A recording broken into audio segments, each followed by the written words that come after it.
everybody. Welcome back to the Stone Age Giver podcast. This is episode 16. My name is Chris, and I'll be your host for the evening. And tonight we have person who has the Smash Brothers demo, Dean DeFalco. Oh, yeah. Person who doesn't deserve the Smash Brothers demo, Dan Ryan. I don't even have a 3DS, so meh. Person who surely deserves the Smash Brothers demo, but unfortunately doesn't have it, Tiff. You know, I feel like this is a perfect intro for this episode since we're being all exclusionary. Yes, indeed.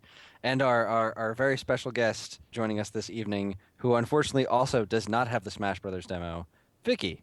So sad.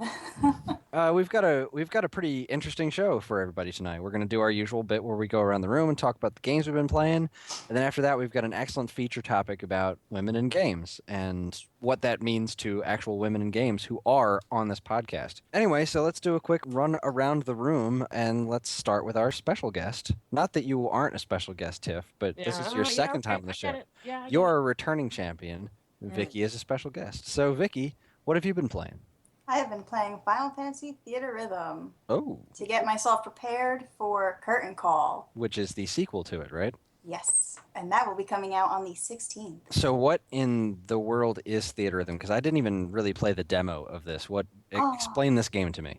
It's a Final Fantasy rhythm game. You get to hear all of your favorite Final Fantasy music from all the games, like 1 through, I think it was 13. And there's like downloads. It's kind of like, have you ever heard of Elite Beat Agents? Dear God, I have heard of Elite Beat Agents. I freaking love Elite Beat Agents. It's just like that. Except you get to like level up your classes. You get to unlock characters. So are you telling me that it's Final Fantasy characters that are basically male cheerleaders for people's problems in their lives? Well, not really. It's exactly that, Chris. No. Exactly. Yes, I can be Cloud cheerleading for like a little girl who's lost her kitten. Cloud, really? Cloud's like the last person you'd want being a cheerleader for you. He'd just be so hateful. And yeah, your cat's dead. So what? My life sucks. Deal with it. No, you kind of like play the music and there's like a background going by. There's 3 different types. There's the battle level, the, what is it called? The field level, and then an event level that shows events from the Final Fantasy games. Like Ares gets stabbed? Actually, that was in one of them. Really? Yes. You just get to play like, tell me it's like super happy Chocobo music playing no, while was, she's getting One-Winged stabbed. Angel. Okay. Yeah, I guess that makes sense. You never checked it out, Chris? I feel like I've at least downloaded the demo, but I don't know that I ever actually played it. It's an interesting game. I don't know if it's worth a purchase, but it's definitely worth like trying. Well, Whoa. if it's for someone who's never played the game, I can't be like, buy this. This is the best thing ever. I played it, but the problem is with the first one, there's not a lot of replay value. I've replayed this so many times. I just love hearing all the Final Fantasy music, like, nonstop. What platform is this on? 'Cause DS. I've never even heard of this. Oh, the 3DS. Yep. Oh, the system I don't have. Awesome. Oh, yes. Damn it. Haha. Well, Vicky, you been playing anything else besides Theatrhythm? Kirby's Dream Land, Oh, nice. which I downloaded on the eShop. The original one, right? Yes. I love that game. Back That when was- Kirby was a white blob instead of a pink blob. Why is Dude, that was racist. Yeah, why's he gotta be white? Why's he gotta be pink? What the hell does it matter? Because that's how he rolls. You don't know his Oh, life. man. He only rolls when he gets the ball power Oh, so up. now you're calling him You know what? fat I now mean, too? Now we're yeah, being great. I used to play the crap out of that game. I mean, it's super short, which is fine because it was an original Game Boy game. But the music is really good. It was before Kirby had the getting other people's power. So you just inhale things and spit them out. Yep. And it's just a really fun game. Very cute, very big sprites, very easy to see graphics, and it's got a weird crossover in there of one of HAL Laboratories' earlier games. The bosses Lolo and La La La are actually Lolo and La La from Adventures of Lolo, and I can't believe that sentence just came out of my mouth because it was incredibly weird. Something. I don't know that that's necessarily a weird crossover, though. Like a weird cross would be like, so in the first Kirby game, Snake Plissken from Escape from LA is in there. It's really, really weird crossover. I don't really know what they were going for. Well, that would be a weird crossover, but then again, Solid Snake is based off of Snake Plissken, and Solid Snake and Kirby were both in the previous Smash Brothers game. There you go. Look at that. It's And- all coming full circle. And also, so is the yoga blue lady is in Smash Brothers. So, like, if we're talking about weird Nintendo crossovers, Can I just say that I can't wait to punch that bitch in the jaw? Oh, I'm gonna soccer one real good. I've been using Wii Fit for years, and I use the girl trainer because I find the guy trainer to just be an insufferable prick. I hate the guy trainer, and the girl trainer, she's pretty nice. You know, she's fairly nice to you. She's encouraging, but you know, I hate exercise. All of it. I hate moving around. If I could just be a sloth and sit still all the time and play video games, that would be great, but I can't. So this game makes me do things like push-ups and whatnot, and I'll be doing push-ups and I'm like straining and sweating and making all sorts of awful noises and hurting in every which direction, and she'll be like, keep it up, you're doing a great job, and I'll be like, the fuck I am, I'm not doing a great job, I'm doing a terrible job, and I'm gonna fall on my fucking face, thanks you patronizing bitch. I never even got that far in that game because the first thing you have to do is make your me and then step on the scale, at which point they make your me all fat and make a sound little like you're a failure at life noise. And at that point I went, well, that was $80 well spent. Fuck off. Oh man, I can honestly say that it was one of the best feelings in the world, because I did the same thing when I first turned it on, and you know, I set it all up, and my me got on the bounce board. I'm like, all right, let's see how bad this is. That's obese. I'm like, fuck. Just really, that's obese? Like, I figured I'd be overweight, but obese? Jesus Christ. But that feeling when I finally crossed that mark where I was no longer obese, but just overweight, that felt like $1 billion. I felt like a goddamn champion. There's like no situation anywhere in the world where my video game needs to be telling me I'm obese. Like, that's just, nope, not for me. Something's got to tell me I'm obese. Otherwise, I will forever be on the, well, it's actually my friend Frank coined it. So it's the Frank Manzo quit being a fat bastard diet, which is basically just quit being a fat bastard and, you know, quit being a fat bastard. And so I try to quit being a fat bastard, and it doesn't always work because I really like donuts. Okay, how did we get here? I have no idea, Chris. Kirby. Okay, Kirby punching the Wii Fit trainer in the jaw, and all right, good times. Let's move on to our next victim. Dan, what have you been playing? I have been playing. I suppose it's a game. You don't really do anything in Proteus. You just kind of wander. It's occasionally the seasons change. Yeah, occasionally, like, there will be some like bloopity blops that you're like, well, I guess I'm gonna fucking follow these, and you follow them, and then they spin in a circle, and then your eyes close, and you wake up and it's a different season, and that's really about all that happens. Like, every now and again you walk by some things that look like flowers, and then they hide in the ground. See, like, the graphics are all very Atari 2600 looking, so I think it's a bunny, but like, it's green, so it could be a frog. I thought it was a lamb. The lamb that jumps away from you really high? That's a weird thing for a lamb to do. Lambs totally jump. Not like that. Then it's a goat. Okay, whatever. See, this is the problem. You walk by this thing, and it kind of bounces away from you. But, like, there's no point. You just... But I can't stop playing it. For some reason, I'm just going to play Proteus, because I'm just going to wander around this weird landscape with this cool music for a while, and... Look, it's winter, and now I'm floating, and I'm above the clouds, and I'm back at the title screen. And it's just this really strange It's like going experience. outside and taking a walk without having to get off your couch or, like, put pants on. Yeah. So, wow, it's in 3D, though. So it's like Atari 2600 graphics in 3D. Yeah, it's like a first-person adventure Atari 2600 game where the point is to find white squares that will transport you to the next season. Is that the point? I thought that was just a thing that happened. I don't know. I think it is the point. Well, because if you get through all 4 seasons, eventually as you're walking around, like, literally you can climb up, like, mountains and shit, and eventually you climb up to a mountain, and then you just don't come back down. So you just walk, like, amongst the clouds, and you continue to go up and up and up, and then you're back at the title screen. It's very weird. And you're like, I won? Maybe? Yay. Okay. I don't know. It's just, it was one of the free downloads for the PlayStation stuff, and it's like, it's cross-buy, so I can play it on my PS3 and I can play it on my Vita, and I just kind of walk around this Atari 2600 landscape that the colors are really, like, staggeringly... Saturated. Yeah, they're really, Like the purple is really fucking purple, and the yellows are really yellow. Like everything is just really that color. It's a really interesting look to it, and the music is really nice too. It's very very kind of ethereal and relaxing, and it's just this really strange experience. It's I can't say it's a game, but I have it on my Vita and my PS3, so I suppose that counts. Well, I'm looking at a video for it right now. It's really interesting looking. I'm totally in love with this art style. But now, there's another game I haven't played that maybe you have. How does this compare to something like Journey Or Flower. or Flower? Yeah, good point.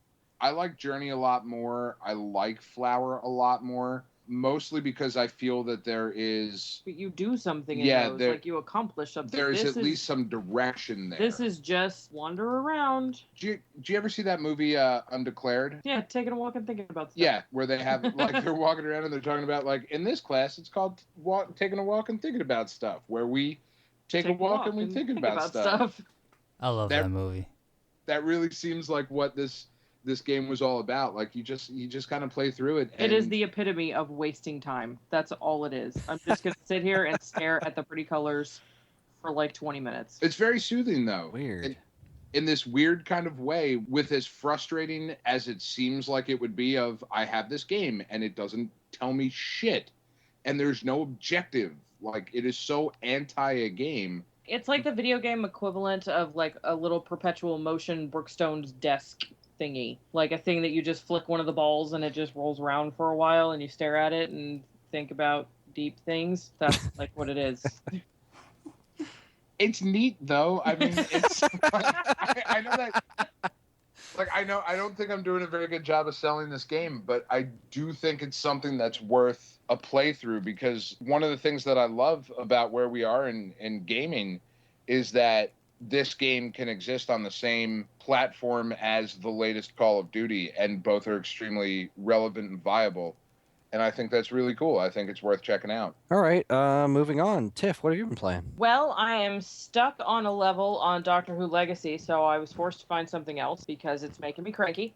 So I am playing Back to the Future at a time. I try not to look too closely at the faces because they have a really weird mouth animation where you can clearly see that they animated the skull first and then laid the skin on top. So it's kind of creepy in the mouth area. That's another one that's not really like a game per se, because there's not... It's mostly just walk over here and talk to this guy. But now that you've talked to him, walk over there and talk to that guy. Well, it's like a point-and-click adventure, right? Like Monkey Island or something? Yeah, it's a video version of a choose-your-own-adventure novel, but except that it has a reasonable approximation of Michael J. Fox and Christopher Lloyd in it. So I'm going with it, and it's adorable. Lloyd did the voice work for it too, didn't he? I think he did. It's clearly not Michael J. Fox, but if he didn't do it, he might be out of a job, because the guy that did do it sounds very much like him. It's one of the early Telltale games, who have risen to prominence with their Walking Dead series, and it's very obvious that this is early. You can see, if you've played the Walking Dead games, you can see what they were building towards. But like Tiff said, the mouth animation is really strange. There's like this gap in between the lips and where the gums would be, and there's like light that... It's a little creepy. It's very strange. They're like zombie puppets, but... Oh my god. But it's a game as much as the Walking Dead game is a game. Yeah. So it sounds cool. It's one of those games that's always been on my list of things to do. Yeah, and I'm always up for more Back to the Future, so I'll take it. Yeah, I think we got that as part of like a flash sale for $1, and if you can get away with spending $1 on it, it's totally worth $1. Fantastic. You got anything else for us, Tiff? No. We've been playing a lot of Palace Pets, but I don't think that that's really the audience for that. Huh. Well, now I'm curious. What exactly is Palace Pets? Palace Pets is Disney's newest I'm going to rape your wallet with your children thing. What? Yeah. Disney has decided that the animals that currently existed in their princess movies were no longer good enough, so now they have come out with a new line of pets, and every princess has like 6 pets. They all have a horse and a cat and a bunny and a dog and all kinds of whatever. And all of these pets now have a personality of their own. And now there's toys of these stupid things, and there's a stupid little app flash game nonsense of put a bow on your palace pet and now feed it a dog biscuit. And each thing you do with your palace pet will cost you 99 cents. Yep. And then run right out and buy the toys Damn. because you can't disappoint your children. That's right. And Belle's And palace honestly- pet is sweet. And Ariel's palace pet is kind of feisty because, you know, she's a redhead. And Well, and Wow. also, why does the mermaid have a cat? But let I was me just just going to say, ask, is she still a mermaid or is this human Ariel I don't that has know. new pets? I Like, don't does know, she because she doesn't have any fish. But can I just say that plenty of the princesses... Shush. she doesn't have any fish. Plenty of the princesses had pets. Like, the first set of palace pets that came out was Bibbidi, who is Cinderella's horse, and Slipper, who is Cinderella's cat, I think. But can I just say that Cinderella clearly had a horse and Cinderella had a dog, but none of those are like cute enough to be palace pets. So poor Bruno gets left out in the cold while we let this little fluffy Maltese looking nonsense in, and that really offends me. I don't know. Bruno's probably dead by now. He was kind Aw. of Okay, cool you in the know, movie. I don't know that we need to go there, but there were plenty of pets. Like Belle's pets, none of them are that little footstool that was so cute. Yeah, no, she's got a mouse or I don't even know what, but I'm just saying all of the real pets are sitting there going, excuse me, I was an actual pet in the actual movie. Where the fuck is my palace pet? Wait, what about Pocahontas? Is she there? Pocahontas has a pet raccoon, I knew Oh, it. good. Knew it was a and fucking its raccoon. name is Wildflower. Nope. Ugh. Now, Wildflower. and the problem that I have with that is that Cinderella has like 6 pets, Belle has like 6 pets, Tiana, Pocahontas, and Mulan all have 1. All right, I'm going to go next because I can't. I just can't. All right, hold on. Wait, let's set it up for you. Chris? Yeah. Have you perhaps maybe purchased something that you're really excited about and would like to tell us all about? Why, yes, Dan. Yes, I have. No shit. I really hope it's some kind of classic and or previously unavailable title. Guys, we're done. We're out of time. We gotta go. Oh, son of a bitch. All right, so Chris, have you purchased something that perhaps you would like to share with us? Yes, I have. So a few weeks ago, I had actually we spoke about the first game I'm going to talk about on the show a little bit. We were talking about Ufouria, the Saga, which showed up on the Wii U Virtual Console, and then we went on that big long rant about emulation. I found a website called OCDReproductions.com that does reproduction cartridges of games that never really properly existed, at least here in America, and I bought a reproduction cartridge of Ufouria the Saga, and it showed up in the mail, and it works like a charm. They use donor carts, and then they take the labels off and put new labels on, and makes it look like a legitimate made in America NTSC NES cart, except it's of this game that was never released in America. And after a couple of emails, I confirmed that the sound would be correct, and he was absolutely right. That you plug it into the NES, and it plays exactly like it's supposed to. And it was so much fun. I actually just finished playing it tonight. I beat it. It's we mentioned on the show before, but just a quick recap. It's a very bizarre Metroid-style game where you get different power-ups, and that gives your character abilities to go to other places in a giant open world map.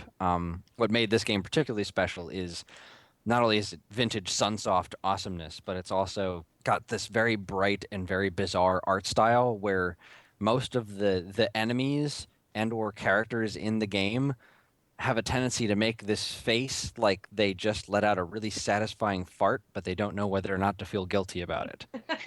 And that is specific.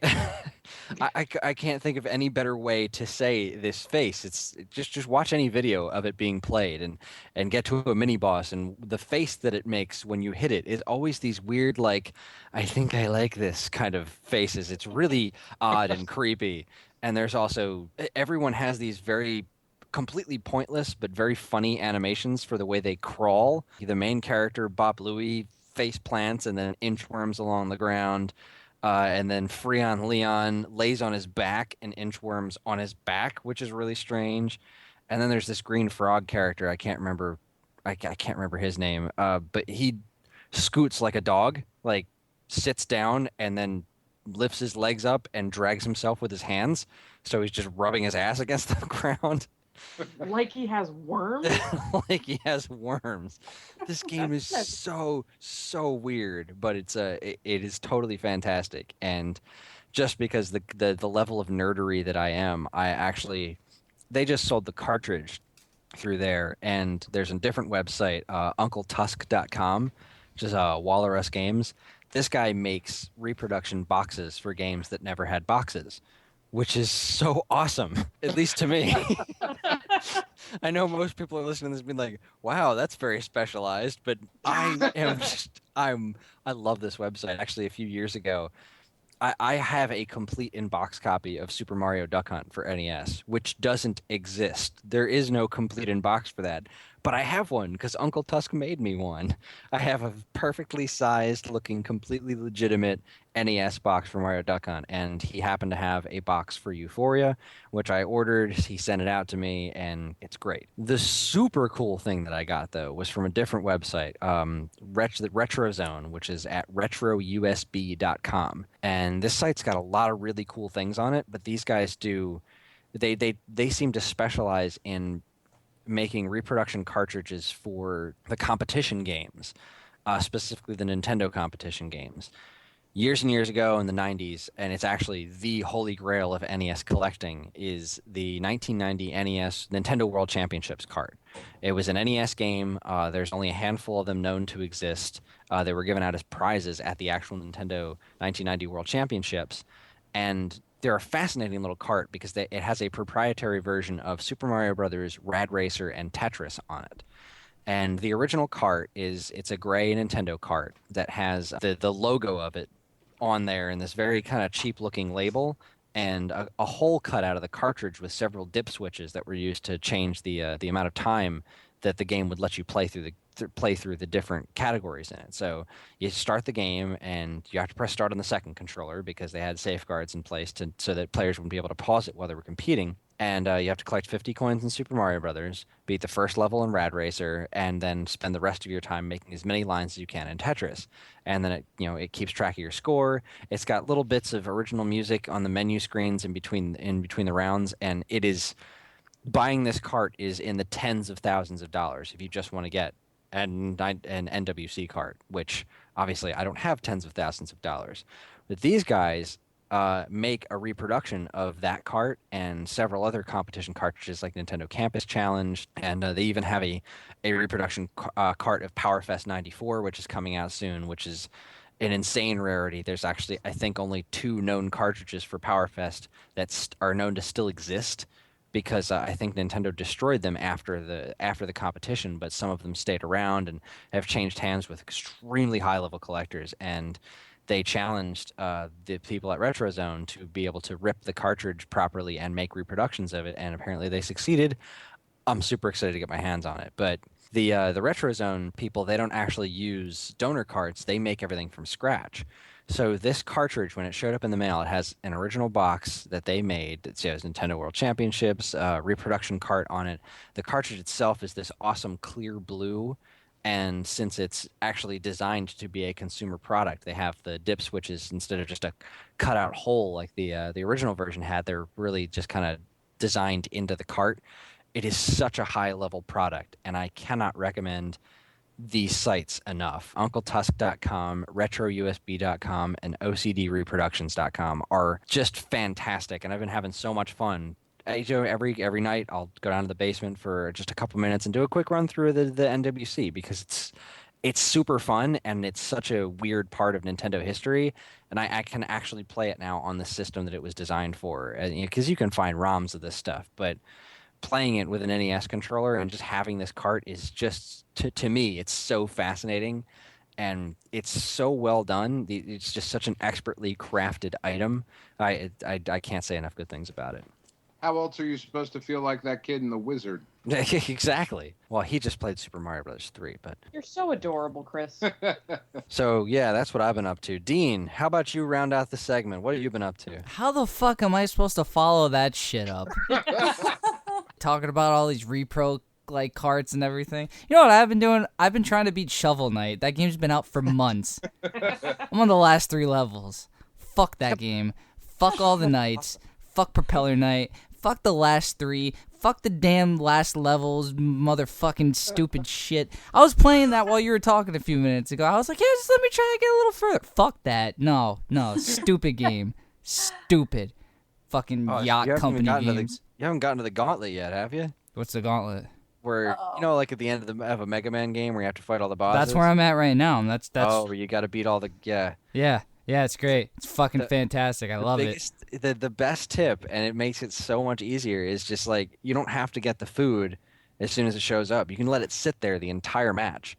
And as soon as you get close to beating the other knight, just eat the food and then deliver the last hit, and they'll give you more food.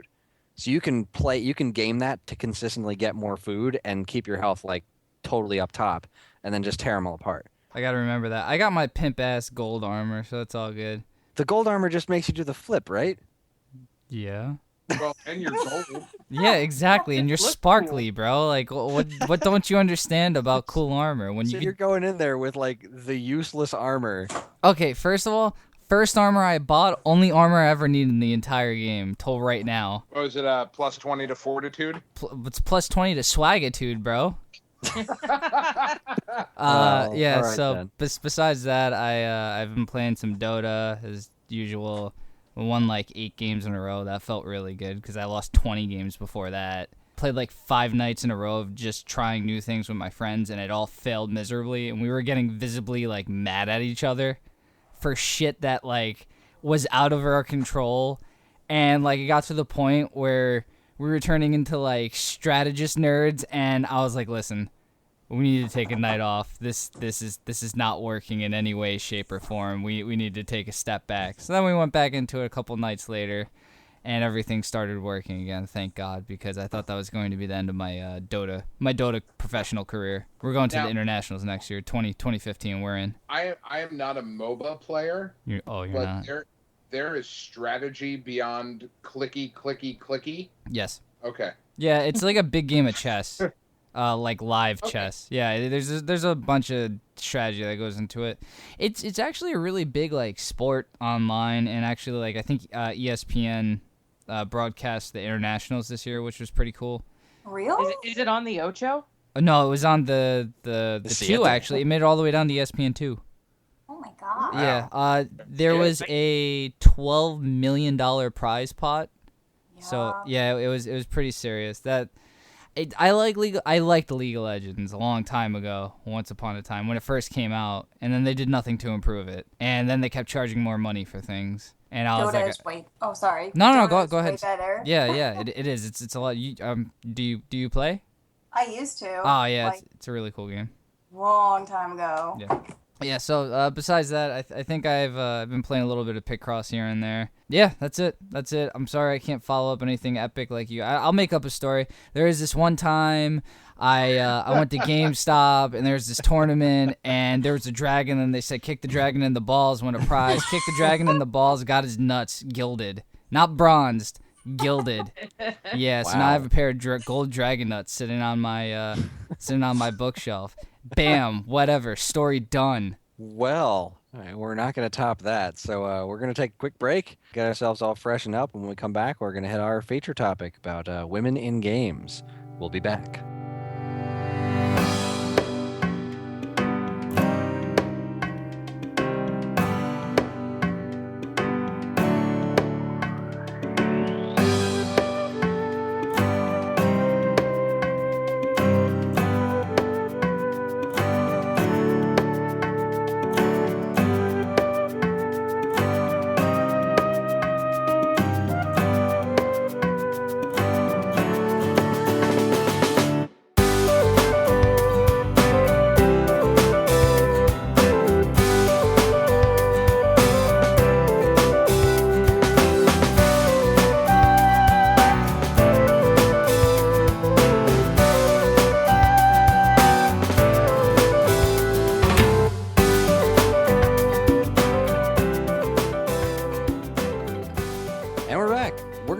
Quite the discussion ahead of us because we have 2 guests on us this week, and they both happen to be females. So we're going to have a discussion about females and gaming. Tiff, this was kind of your idea, so why don't you set us up? Okay. Well, I guess my primary interest is what everybody's thoughts are on the kind of double standard that exists in the current girls on gaming internet frenzy.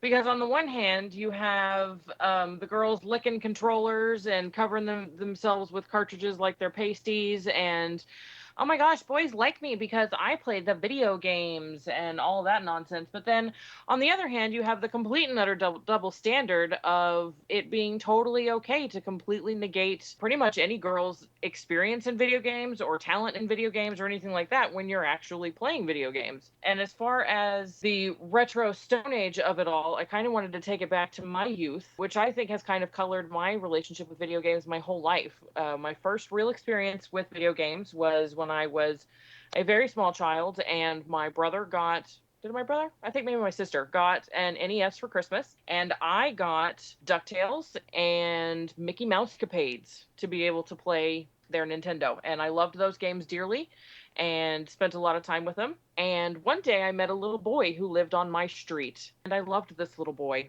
He was my first true love. We were going to grow up and get married and live happily ever after. He came to my house every single day, and we played Mickey Mouse Capades and Duck Hunt, and we had so much in common, and it was wonderful. Until a couple weeks into our budding relationship, his parents came over to pick him up and said, "Oh, so this is why you spend so much time over here. Didn't we tell you were grounded from your Nintendo?" And I never saw that boy again. And I think I've been fundamentally damaged kind of ever since then. That's so sad. Isn't it? That's It's my really tragic sad. tale. So then flash forward to my formative teenage years, and I think we'll have a go at this again because video games are awesome and N64 is amazing. So I've got my group of male friends like any good geek girl should have, and we're all sitting around and hey, everybody, we finally have enough controllers. Let's pop in some Mario Kart and or GoldenEye. Now, Mario Kart, it's totally fine to beat the boys at because they can laugh it off because it's a silly little cartoon game and it doesn't really mean that much. And, my buttons are sticking, the ever-popular boy catch-all excuse. Nope, that shit happens. I don't want to hear it. But then GoldenEye gets popped in, at which point I proceed to kick everybody's asses, and guess who doesn't get invited over to play video games anymore? And I just think that that's really bullshit. Because, every nerd guy, geek guy, pretty much every guy, you're always met with the, oh my god, if I found a girl that was as into video games as I would marry her tomorrow. That would be the greatest thing ever.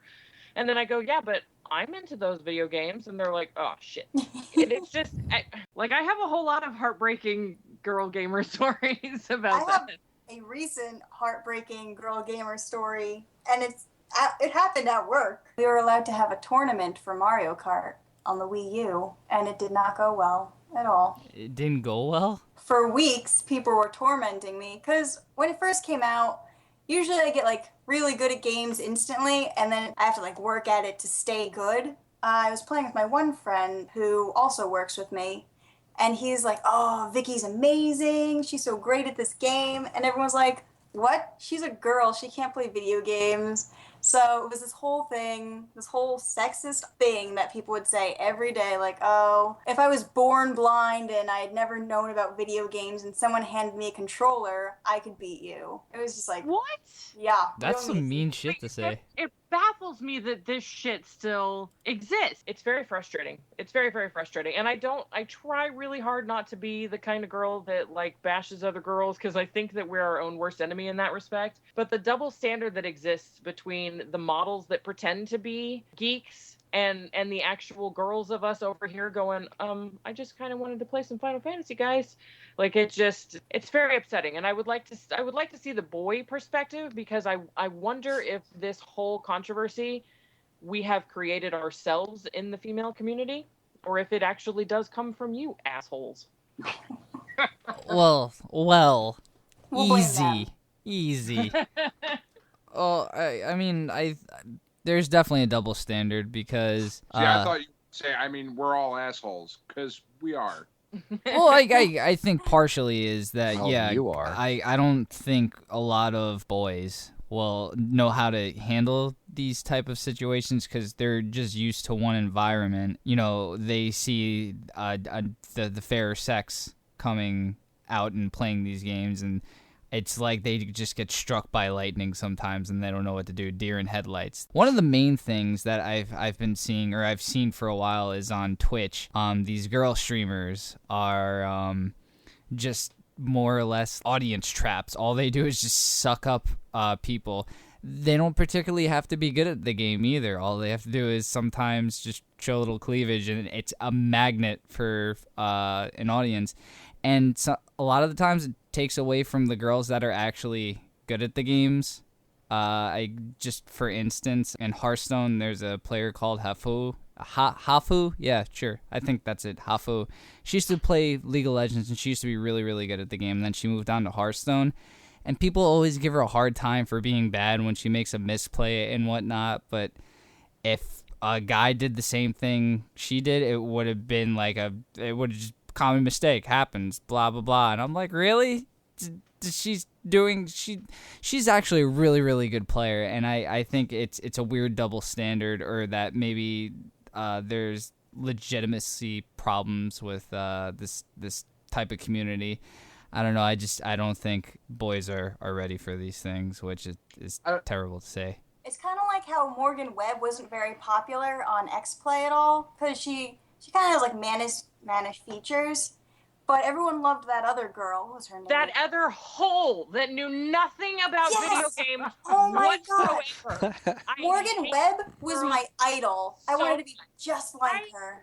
I am in lesbians with Morgan Webb. I would me look away too. with her. I would leave my family behind, and we would be magical, unicorn writing wonderfulness together.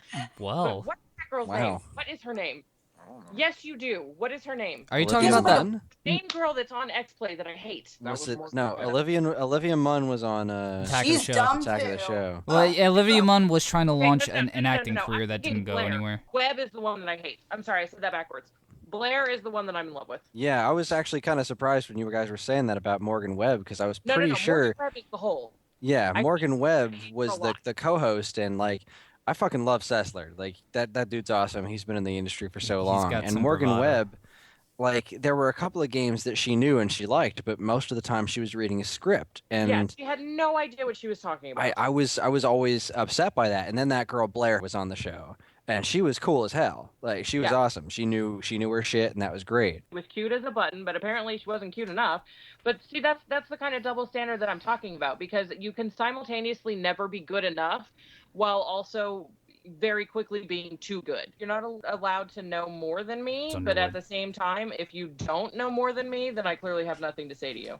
That's so bizarre. I've always found it really interesting, because every time I hear that we're girl gamers and we kick ass and we're like the frag dolls and all that thing, like I am constantly shocked that needs to exist. Because it's like, really, like there are people out there who are like, you have boobs, you can't play. Like, does that? I've never experienced that personally. You should play Call of Duty. Yeah, like it's so weird to me that thought process even exists. Like, I've worked in video game stores. I've sold video games to girls, and I haven't just sold like, hey, there's a new Barbie game out. Did you fucking pre-order it? Like, sold legit, real fucking games. I find that fascinating that even exists. Because when I was a kid, we would play Street Fighter. That was like the big game that everybody got together and played. And there were girls in my development that fucking played Street Fighter. And when they would beat me, I never thought anything about it other than, fuck, I lost. I can't believe I lost to that shit. The same way that I would think that about anybody I played against. Yeah, I understand what you mean. I mean, when I was playing League of Legends, and that place was a cesspool for just terrible, terrible manners. If they found out there was a girl playing against them and they got beat, all fucking hell would break loose. It was terrible. And that's the reason I stopped playing that game, was the community was so bad. I mean, Dota isn't much better, but it is definitely a little better. And online in general tends to put a wall between people where they think they're safe so they could say what the fuck ever they want. And there should be some sort of shock collar that you have to put on when playing these games. So if you say something derogatory to someone, it shocks the shit out of you. I think that should be a thing.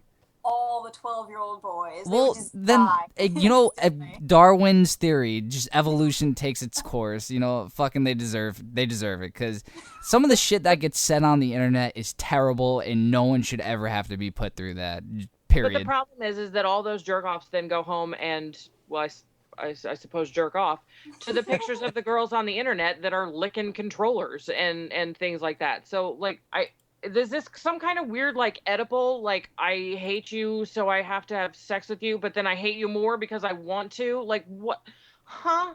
What you were saying about, the whole growing up and how guys disliked you because you were good at games. I never encountered that myself, but I never really encountered girl gamers very often. In my circle of friends, there weren't, I had lots of female friends, but not many of them were gamers. Some of them would game from time to time, but no, I didn't really know anybody that was like really into games. I mean, my first girlfriend was really into Picross, and she had a Game Boy, and we would play Super Mario Brothers from time to time, but it was, I guess just because I was so completely enthralled with video games, I never met a girl that was really into it like I was. And I would like to think, I mean, that if I did, that I wouldn't be turned off by the fact that they could beat me in Street Fighter or something like that. I don't understand.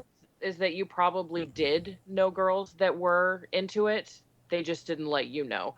Because like, and it extends to all kind of geek, nerd, whatever. Like the number of female friends that I had in high school that were a part of my little girly clique thingy, and we're all on Facebook with each other now. And the number of them that are into Doctor Who and Star Trek and all kinds of stuff, and they post stuff now, and I'm like, where the hell were you then? Because I was huge into Star Trek, and I would go home and I would tape TRL and MTV and shit that came on after school so that I could watch Star Trek and then go and watch MTV later so that when I came to school the next day, I could pretend like I was actually watching MTV and not Star Trek.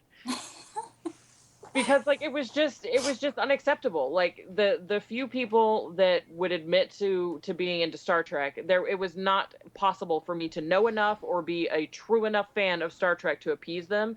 And for everybody else, it was like I had some kind of communicable fucking disease. Well, that's the other thing. I mean, I feel I still feel that way about Star Trek. I don't know. I feel you can be more outward with stuff like that now because the whole geek stigma has gone to the cool spectrum. But that's a whole nother fucking topic that we don't need to get into. It is fashionable to be a geek now. Yeah, so I think it's fashionable to wear a Star Trek t-shirt, but then when I come up to you and start asking you specifics about Star Trek, the things that made me a nerd and that made me an outcast, people are now doing to try to be cool, and that's very frustrating. Yeah, it's like you have to earn, like, for real. Like I sat here through all 370 some odd episodes. Like you don't just get to come in and wear a cute t-shirt now. Vicky, what was your experience growing up? What was it like for you being a gamer and or nerd girl, however you want to say it? My first like really bad experience, I was in kindergarten. This may have been one of my first memories. All the girls were playing with dolls and stuff, and all the boys were playing with Legos. And Legos are obviously way cooler than dolls.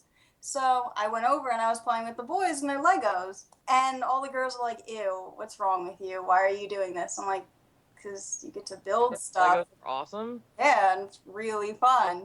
And that's when I was like, am I not supposed to be doing stuff like this? Can everyone not play Legos? So I grew up a little bit, play more video games, do boy things. And I moved to a new school. I'm about 7 or something, first or second grade. And I hear these boys talking about Zelda, Ocarina of Time. And I was so excited. And I'm like, oh my god, I play that too. And they're like, how can you play that? You're a girl. I'm like, excuse me? So I kind of just never talked to anyone in school for a very long time. Until Majora's Mask came out. And I was like, oh, the sequel of Zelda came out. I mean, I played other games in between that, but like, that was like my staple. Zelda really got me into video games. And I wanted to like hang out with one of my friends. And I'm like, oh, I got this new cool game. You should check it out. And we go to my house and I'm playing Zelda. And she's like, this is awful. Why are you playing this? I'm like, but this is it. This is really fun. You get to like go back in time. There's all these cool new characters. There's old characters you get to see again. She's like, this is ridiculous. I have to go. So I was kind of shunned in middle school. That's insane. If anybody, I mean anybody, that was if a dog came up to me and was willing to talk Ocarina of Time with me, which I mean, Ocarina of Time came out when I was in high school, and anybody that was willing to talk with me about that game, I was talking to. It didn't matter who you were. If you could carry on a conversation with me about video games, I loved you. And I didn't run into that very often. I had so few gamer friends growing up. Nobody I knew was into this stuff the way I was. Fair point, Chris. I don't think anybody still is into this shit you are. Fair enough. But at the same token, what's interesting about your situations, the way we're talking about how feeling ostracized because you were a gamer, I had a similar experience. And it wasn't like I was ostracized specifically from guys and girls. I mean, girls obviously didn't like me all that much when I was younger because I was, I'm just going to play video games all the time. I'm the nerd who plays video games. And there was always that stigma, especially in the time period that I grew up in. Video games were a kid's toy. It was not a respectable medium. And if you played video games, then you were a geek, and being a geek was bad. And so I was ostracized not just by girls, but by guys too. And, I had my other nerd friends, and we connected on certain things. And then I guess around middle school, when video games started getting really big, like during the Super Nintendo and Sega Genesis era, that started to get really fun because I found a clique of friends that were into video games, obviously. Like Dan said, not as much as I was, but we were still the nerds. We were still, like, even though I found a group of people, a clique to fit in with, we were still the outcasts in the school because we were all these nerdy gamers, and we weren't talking about football or anything else, and we were just all these pimply kids drawing comics and playing video games, arguing about, was Genesis better than Super Nintendo, and is Landstalker better than Final Fantasy, that kind of bull crap. And I look back on that period of time as incredibly satisfying, and I always felt so proud of who I was and loved that so much. I was really into cartoons and games, but we were ostracized. And that's why I can't wrap my head around the fact that if anybody, no matter what gender, color, creed, whatever, came to us and talked about video games, we would have welcomed them. And it wouldn't have had anything to do with it being a boys' club or anything. It was a boys' club because nobody else would talk to us. But if there was a girl that wanted to be involved in that stuff, we absolutely would have welcomed her, and I would have been thrilled to have a conversation with. I would have loved to know you guys when I was a kid. I feel like that would have been so much cooler because, and even now I kind of sort of struggle with that. Working in video game retail, for example, I was always proud of what I did to an extent, but I always felt like it wasn't a respectable job. When I have to talk to somebody about that, somebody says, "Oh, what do you do?" I would never lead with, "I work in a video game store." I would start with, "I work in retail," or find some way of putting it that I felt would carry a level of respectability. Because I still feel like, when I tell people I work in a comic book store, most adults look down on that. Like, oh, you do that. You don't have a real job. And especially when I was a video game store manager for so many years, that was a real job. I made a salary. I worked crazy hours. I had medical benefits. It was a real job. It was a career. And that stigma kind of still exists. And it's a different kind of stigma than there is against female gamers, which still, as somebody who doesn't do a lot of online gaming, I find it just, I guess I kind of always knew that stuff was there, especially, the conversations that I've overheard at video game stores and reading things in the media. But just hearing the firsthand, the way that these things happen, I still find it appalling. And I don't understand it because growing up, the level of stigma and the way I was treated like an outcast growing up, to then do that to somebody else for a completely arbitrary reason, like gender, like you can't beat me in Call of Duty because you're a girl, I can't wrap my head around it. I don't understand where that would come from. But I guess it has something to do with the fact that video games are so mainstream now, and that a lot of broy, angry, uneducated Neanderthals play video games and have that girls are lesser perspective to themselves, which I have no idea where that comes from or what parent is teaching their kids that that's okay, because it's fucking not. See, and like the broy Neanderthals that play Call of Duty and whatnot, they certainly have the more creative insults, and they will certainly lash out quicker. But I actually find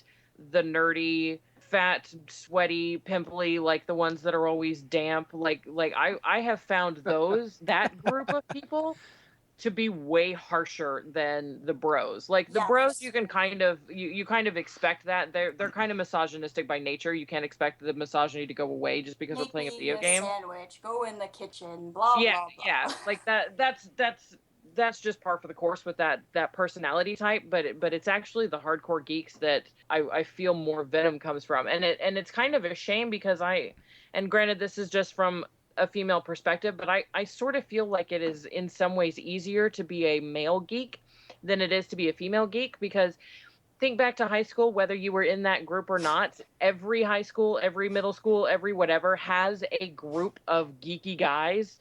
And they're all together, and they're all over there being kind of mysteriously damp, but they're all together, and they're all geeky and whatever. There's never a group of geeky girls. You know what I mean? Like there might be that one girl that we fling things at and that we make fun of, but by and large, in the entire female population, we are taught from a very young age that the single most important thing that you can do in your life is fit in.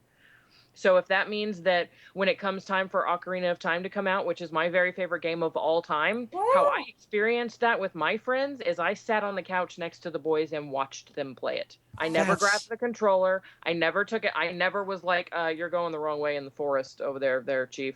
Like nothing, because I had learned by that point that if I want to be a part of this, I need to sit here like a cheerleader, and they'll all still accept that.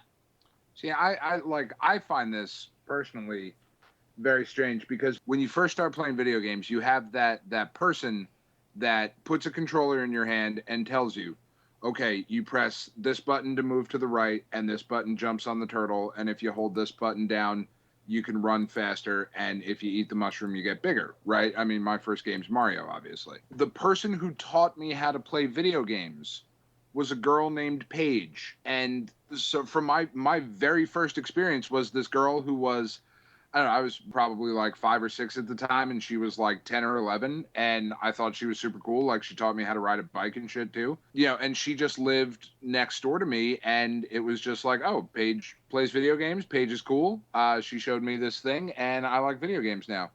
So for me, like, I've never understood that. But maybe that's why you have a different perspective on it. No, it totally is. I've never gotten that vibe. I mean, I do play online. I mute everybody when I play online, unless it's people that I already know, because they say some really untoward shit, and coming from me, for me to say that somebody says some untoward shit is pretty fucking bad. I find it so sad that there are people out there who exist day to day, and they're like, I really love this thing, but I'm not going to say anything about it because I don't want to be a nerd about it. Like, or I don't want people to, like, I don't know. I suppose if anybody's listening to the podcast who like feels that way, they're like, oh, I really like this retro gaming podcast, but I don't want to tell anybody about it. Fucking tell your friends. Make them subscribe too. 5-star reviews on iTunes. Dan. But that's what's so frustrating about it. And that's why I think that there's this backlash, because I feel like we in our generation, and I know that a couple of us are a tiny bit older than the other ones of us, but I feel like we in our generation made the sacrifices so that all of this could be easily accessible now, because the people that are making movies now are our generation, are the people that were made fun of for liking Batman and all this stuff, and I because they're all the ones that are in charge now. That's why we have mainstream Marvel movies. That's why we have a fucking Avengers movie. Like, you guys all get to enjoy this shit and wear the cute little Her Universe's fucking adorable little TARDIS dresses and whatnot. You guys all get to do that because we bore the brunt of this shit for you. And that's why it's really frustrating. Like, you just get to come in here and wear a cute dress now when I had to hide this shit for so long. It's very frustrating. Oh, okay. All right. Let's put this on the record. I've never gotten to wear a cute TARDIS dress. Well, you just don't try. You clearly have I know I do have quite a figure on me to fit into a TARDIS dress. Maybe I'll pick one up later. But and that's why that's why girls like me go to Comic-Con, and that's why the like the skinny bitches thing comes right out, because I go to Comic-Con and I see these tartlets walking around in these cosplays, and it's like, sweetie, you are clearly here because this is the only public forum where you can wear something ridiculous like that. Not because you're actually into Poison Ivy, not because you're into any of this stuff, but because you get to walk around and watch all the nerdy boys drool over you because you get to wear an Aeon Flux dental floss in public. It's just really sad. Like, at the end of the day, I think a lot of it is kind of this self-imposed kind of shittiness that people participate in, because there is a lot of that. There is a lot of that, I'm not going to share this because I care what other people think. And I suppose somewhat I've grown up with the luxury of not giving a fuck what anyone else thinks, really. So, but that's just me personally. Like, I understand that there are people to whom that matters. When I was a kid, when I was in high school in the 90s, if somebody had come up to me and they were female, or they were fucking in a wheelchair, or they were black or white or Chinese or fucking Muslim or atheist or stupid or scamp, like, none of it would have mattered if you were like, hey, I fucking love Final Fantasy VI. I'd be like, you're such a fucking nerd. You called it by its Japanese name. Awesome. Let's talk about it. You know, like, it would not have mattered. Well, but see, here's the crazy thing, because I just did it too. Because I just started off this podcast saying there's no way that any girl could ever know enough to ever be considered a true fan. Yet I look at these girls at a comic book convention and immediately go, you're just wearing that because you want to be in a slutty outfit. How dare you? How much knowledge does she have to have of Poison Ivy before she can say I'm wearing this because I'm a fan, other than I'm wearing this because I want to be in a slutty outfit? You know what I mean? Like, I do it too.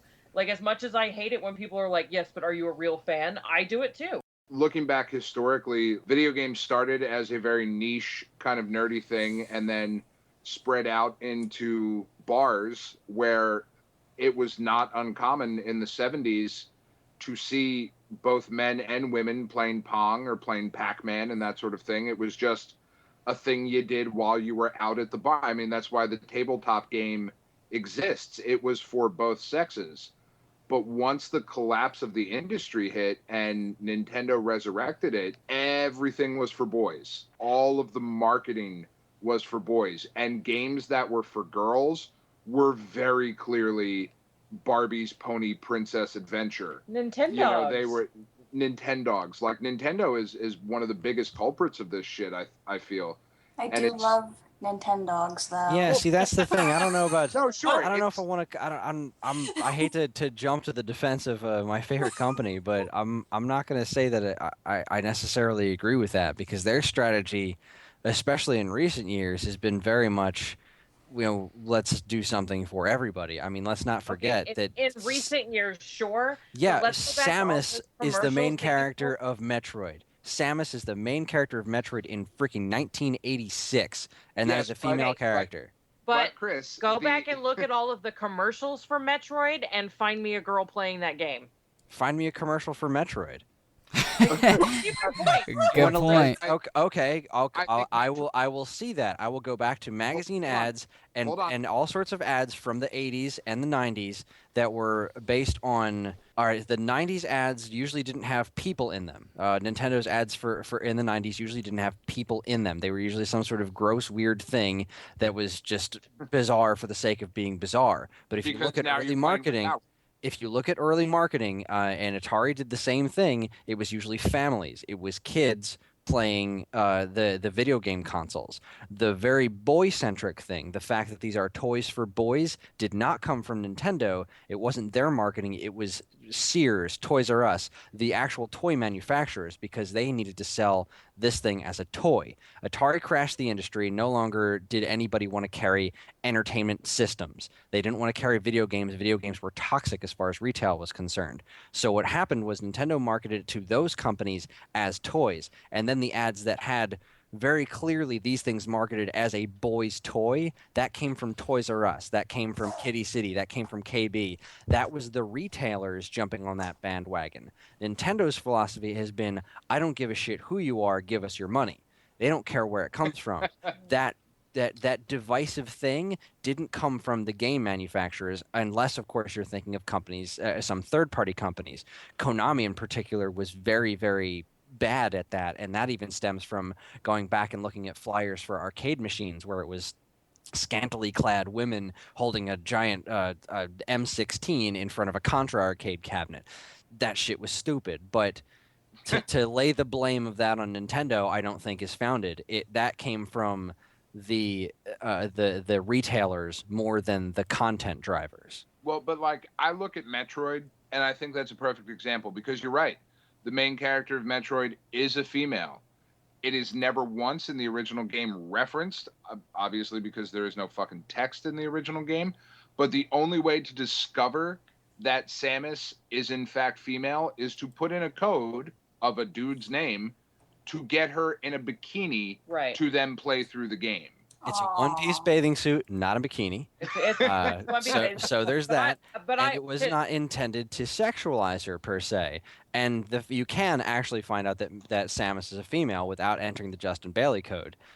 You just have to beat the game within a certain amount of time. Yeah. Thing off at the end. Exactly. But when we were kids playing that, nobody beat it. First of all, and second of all, it sort of gets to me that Metroid and Lara Croft are both touted as the. There's been video games for girls from way back and whatnot. I don't really see, especially as a young girl, I don't really see like.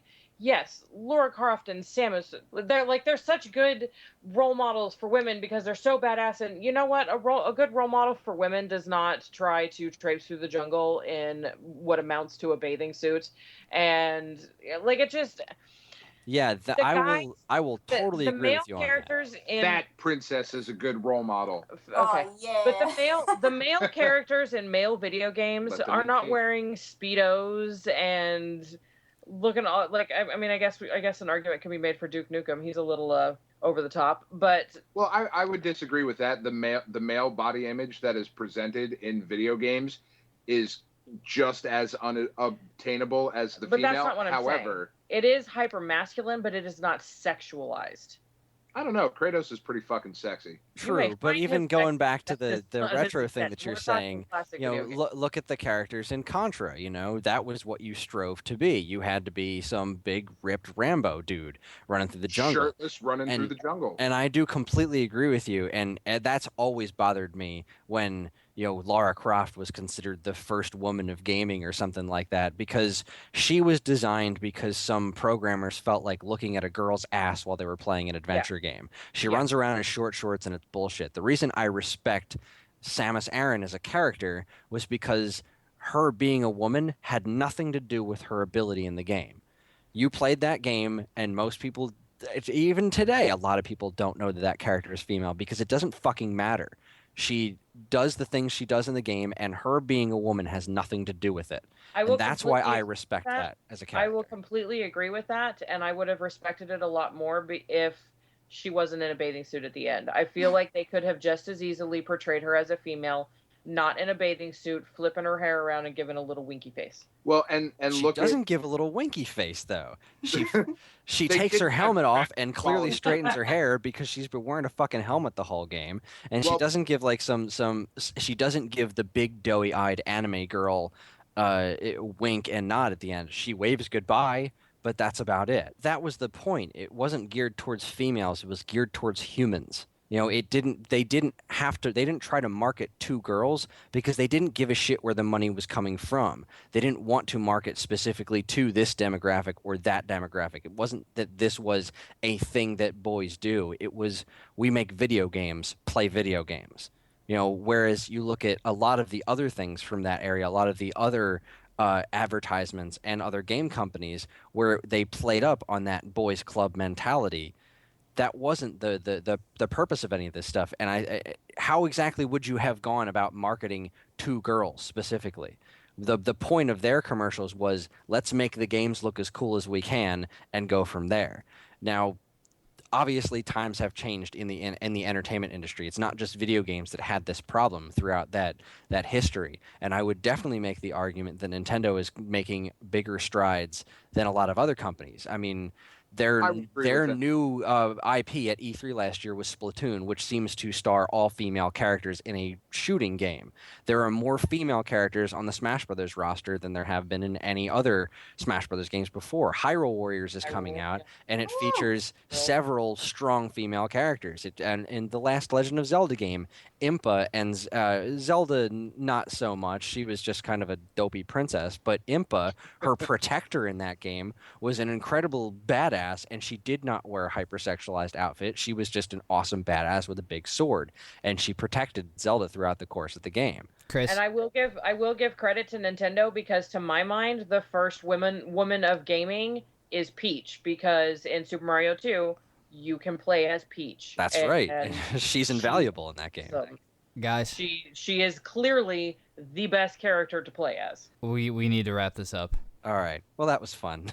Thank you so much for this rousing conversation. It was very informative and very interesting. Thanks, Tiff, for coming back on the show, and thank you, Vicky, for filling in tonight and joining us for this conversation. Anybody have anything to plug? Dean probably does. You have another podcast. You could plug it. Oh, You make Dean. No, do it yeah, every leave it to me, Dan. You fucking lazy shit. God. I'm pretty sure you do that podcast with him. so yeah, we do a comic book podcast called the Paper Cuts Podcast, and it is really fucking awesome. It's me, Dean, and Nick, and sometimes Evan. Hopefully more Evan in the future, but as of right now, sometimes Evan.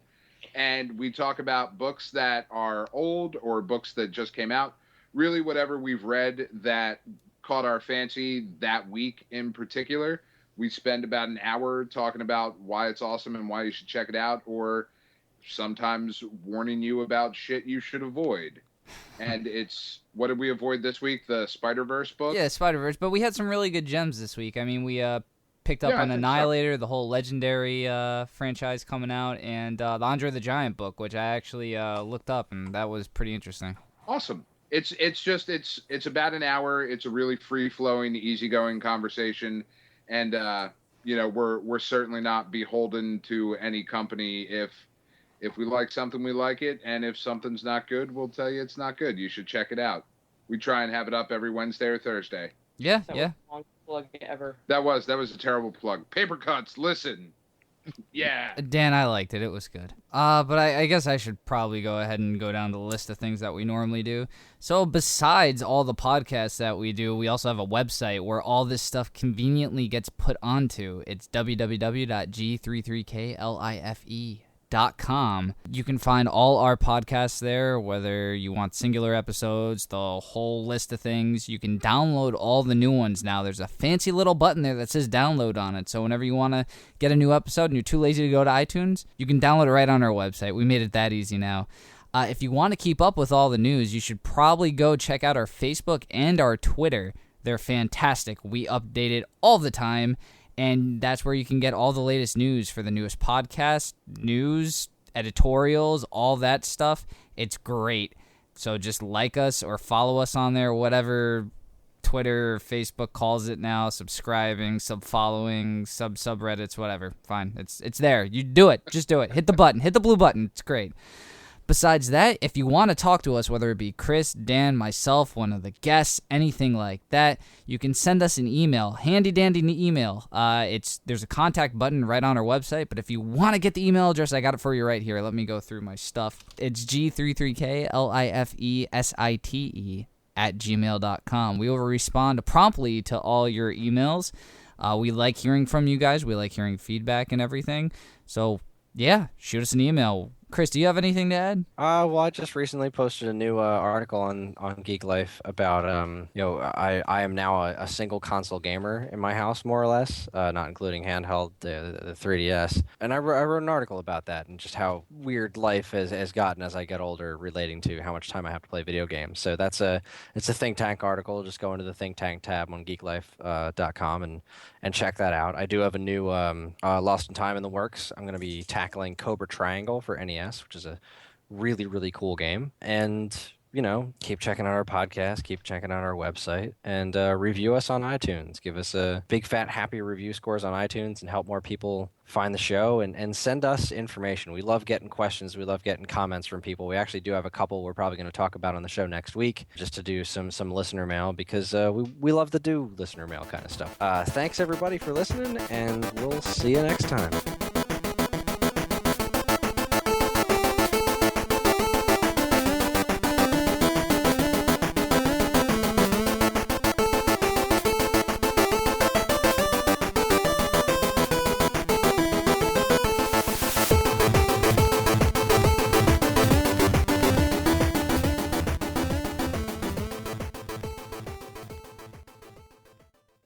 And we're back.